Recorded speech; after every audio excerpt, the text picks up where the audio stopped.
एक रजत जयंती महोत्सव के रूप में उस मंत्रानुष्ठान का यह भव्य स्वरूप आयोजित किया गया है। भारत भूमि की महिमा और इसका जो परिचय है वो अध्यात्म से है, क्योंकि आध्यात्मिक ऊर्जा जो देश को चाहिए वो तो मंत्रानुष्ठान से ही प्राप्त होगी और आचार्यों के मार्गदर्शन से ही प्राप्त होगी। कार्तिक मास में एक विशेषता ये है, एक तो मौसम सम हो जाता है, न गर्मी न सर्दी है न बरसात, सब शांत हो जाता है। इस जीवन में गुरुदेव जी के अतिरिक्त और कोई नहीं है, सिर्फ गुरुदेव जी की कृपा है जो जीवन के साथ भी है और जीवन के बाद भी है।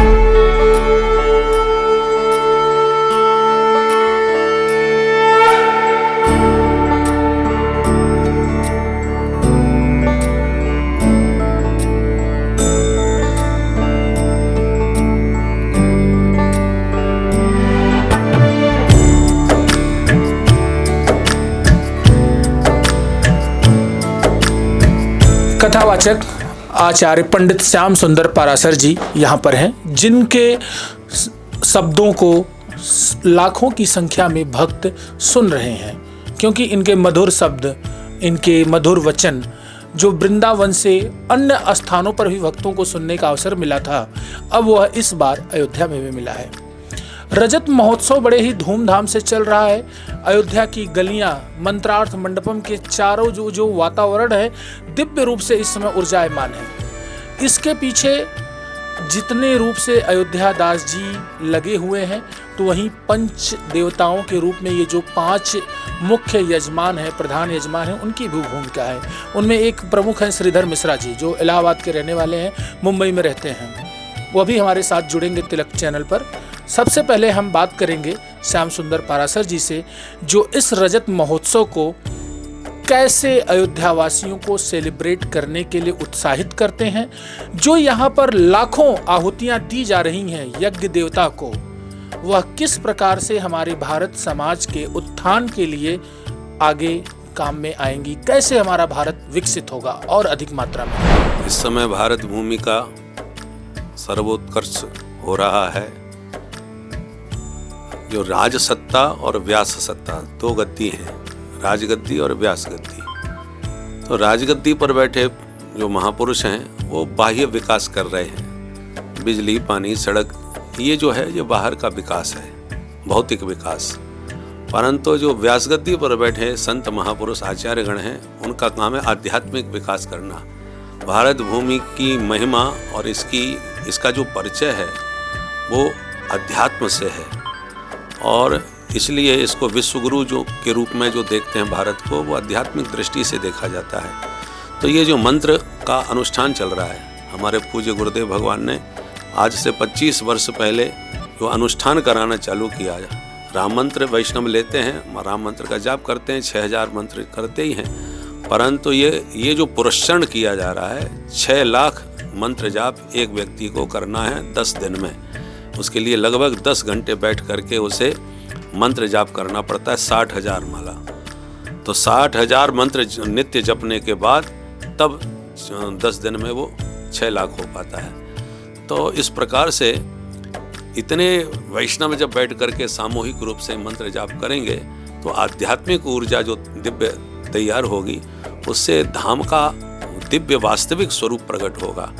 क्योंकि आध्यात्मिक ऊर्जा जो देश को चाहिए वो तो मंत्रानुष्ठान से ही प्राप्त होगी और आचार्यों के मार्गदर्शन से ही प्राप्त होगी।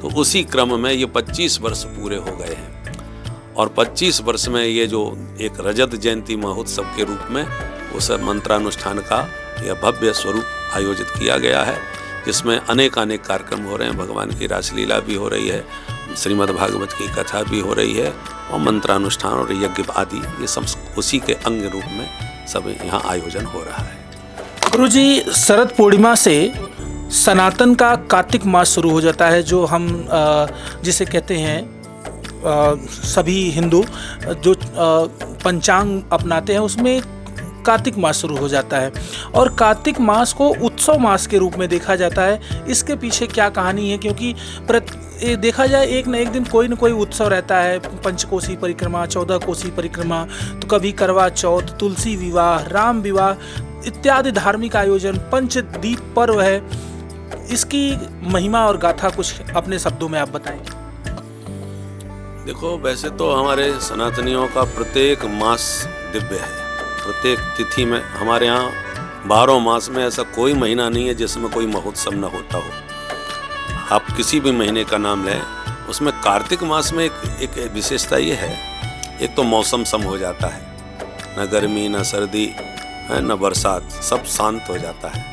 कार्तिक मास को हम लोग दामोदर मास भी कहते हैं।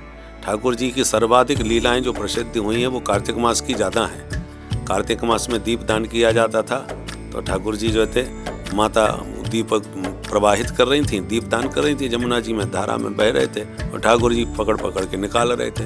तो मैया ने कहा, हम लोग दान कर रहे हैं, तुम खींच क्यों रहे हो, सब निकाल क्यों रहे हो? तो ठाकुर जी ने कहा कि संसार की धारा में सब लोग बह रहे हैं, जो मेरे पास आ जाते हैं उन्हें मैं निकाल लेता हूँ बाहर। ये मेरा स्वभाव है, जो मेरी ओर आते हैं, मेरे निकट आते हैं, मैं उन्हें खींच लेता हूँ, उसमें बहने नहीं देता। तो भगवान को मैया ने जो ऊखल में बांधा था, तो ऊखल बंधन की लीला भी कार्तिक मास की है। भगवान ने इंद्र का जो दर्प दमन किया था, वो भी लीला कार्तिक मास की है, दीपावली की।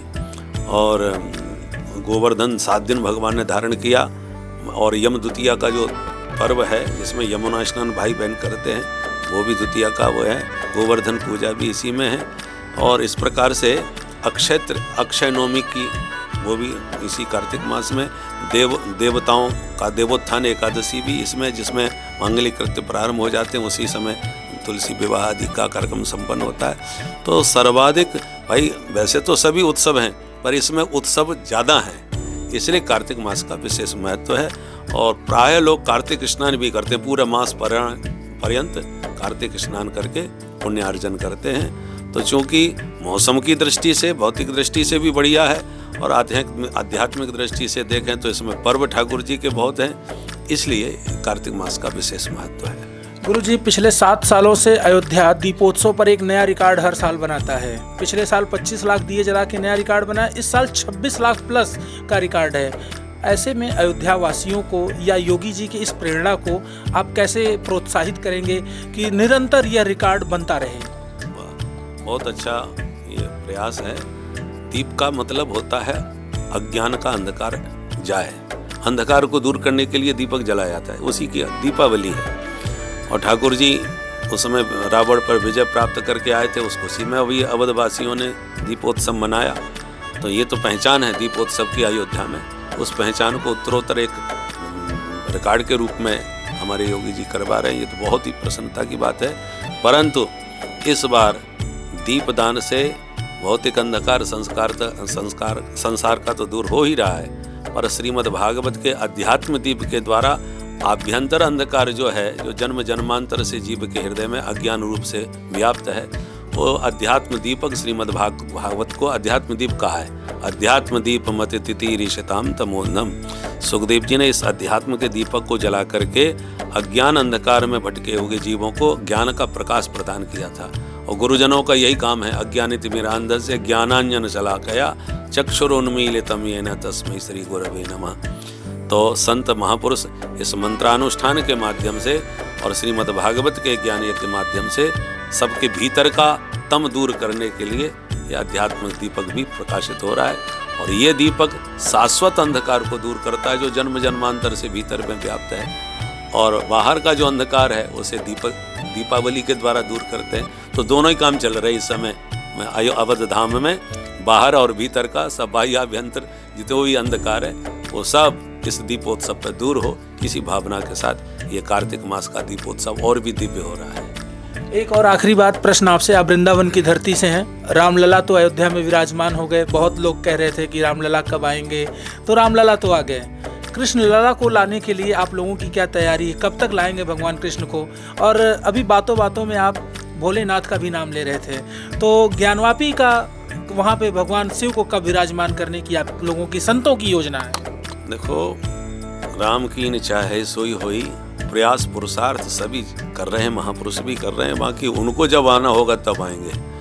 रावण के कितने अत्याचार हुए, तमाम ऋषि मुनियों ने आर्त भाव से पुकारा। भगवान को जब आना था, उचित समय होगा, शुभ घड़ीवार के अनुसार राम जी आए। ऐसे आज भी रामलला को जब आना था तब आए। सैकड़ों वर्षों से लोगों ने कितने प्रयास किए परंतु अब रामलला आ गए तो काफ़ी वातावरण अनुकूल हो गया। ऐसी हमारे कृष्ण कन्हैया भी जब उनका मन होगा तभी आएंगे।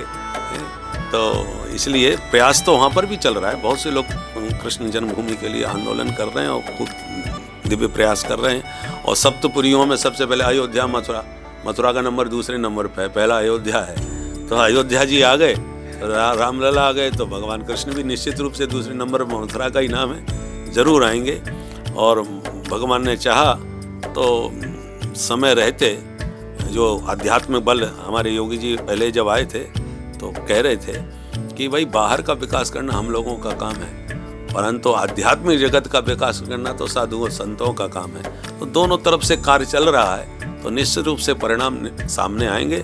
और हमारे जब रामलला आ गए तो कृष्ण कन्हैया भी, देखो वैसे भी धरती पर पहला अवतार राम जी का ही हुआ था, कन्हैया का द्वापर में बाद में हुआ था।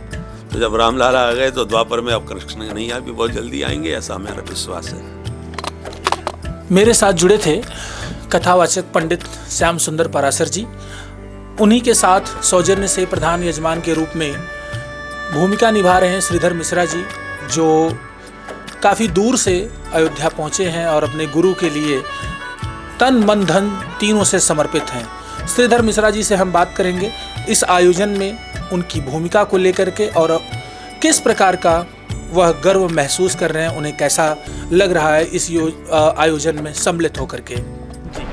ये जो इतना भव्य कार्यक्रम हो रहा है, इसके मूल में हमारे श्री गुरुदेव भगवान की अभूतपूर्व कृपा है। और अभी कुछ 6 महीने पहले इसकी रूपरेखा तैयार हो रही थी और अभी हम उस कार्यक्रम का आनंद ले रहे हैं। इतने कम समय में इतने भव्यतम कार्यक्रम का निर्माण होना और उसको सुचारू रूप से इस तरह से संचालित होना, ये भगवान गुरुदेव के अतिरिक्त और कोई कृपा हमें नहीं समझ में आती। गुरुदेव जी की कृपा के विषय में हम लोग क्या कह सकते हैं, सिर्फ अनुभव कर सकते हैं। गुरुदेव जी की मैं तो जो मेरा व्यक्तिगत अनुभव अब ये है कि इस जीवन में गुरुदेव जी के अतिरिक्त और कोई नहीं है। सिर्फ गुरुदेव जी की कृपा है जो जीवन के साथ भी है और जीवन के बाद भी है। और तो सब ये क्षणभंगुर शरीर है, क्षणभंगुर सब नश्वर ये संसार है, कुछ भी यहाँ रुकने वाला नहीं है, टिकायमान नहीं है। तो सिर्फ बचता जो है वो श्री सद्गुरुदेव भगवान की असीम कृपा अपने भक्तों पर, और उन्होंने जो मार्ग बता दिया है एक वैष्णवता का, बस वो मार्ग ही हमें जो भगवत दर्शन कराएगा, जो इस जीवन से मुक्ति दिलाएगा, मोक्ष दिलाएगा, वही एक है जिस पर हमें आंख बंद करके भरोसे पर चलते रहना है और अपने आप हमें सारे सब कुछ प्राप्त हो जाएंगे। और इस समय हमारे श्रीमद् भागवत की कथा चल रही है, जैसा गुरुदेव भगवान ने कहा भी, पाराशर जी महाराज जी ने, कि इस समय यहाँ का वातावरण दिव्यतम हो गया है। ऐसा लगता है जैसे स्वर्ग से सारे देवी देवता यहाँ पर उपस्थित होकर इसका आनंद ले रहे हैं। हमारे गुरुदेव भगवान के 2 पक्ष हैं, वो श्रीअंग हैं, एक दाहिना हाथ कहा जाए, एक बाम हस्त कहा जाए, और दोनों जगह वो आनंद उमड़ रहा है। लोग उस रसानुभूति अनुभव कर रहे हैं, दिव्य रसानुभूति की, जो साधारण व्यक्ति नहीं कर सकता। जो रसिक हैं, जो गुरुदेव जी के समर्पित शिष्य हैं, उनको ही ये आनंद प्रतिदिन प्राप्त हो रहा है। नित्य नवीन कुछ न कुछ नए अनुभव हो रहे हैं। ये गुरुदेव भगवान की कृपा है। और हम सब यही कहेंगे, हम सब परम बड़भागी हैं कि हम इतने बड़े भव्यतम कार्यक्रम के हम इसमें सहभागी बन पाए, और अपने आप को धन्य मानते हैं कि हमारा जीवन धन्य हुआ ऐसे जो कार्यक्रम में हम लोग सम्मिलित हो पाए। अपने गुरुदेव भगवान के श्री चरणों में बारंबार दंडवत प्रणिपात निवेदन करते हुए मैं सिर्फ यही कहूँगा कि उनकी कृपा से ही ये संभव हो रहा है। राम हर्षण कुंज में हो रहे रजत महोत्सव की पल पल की अपडेट तिलक पत्रिका के माध्यम से आप भी देखते रहिए। तिलक पत्रिका के लिए अयोध्या से मैं देवेश पांडे।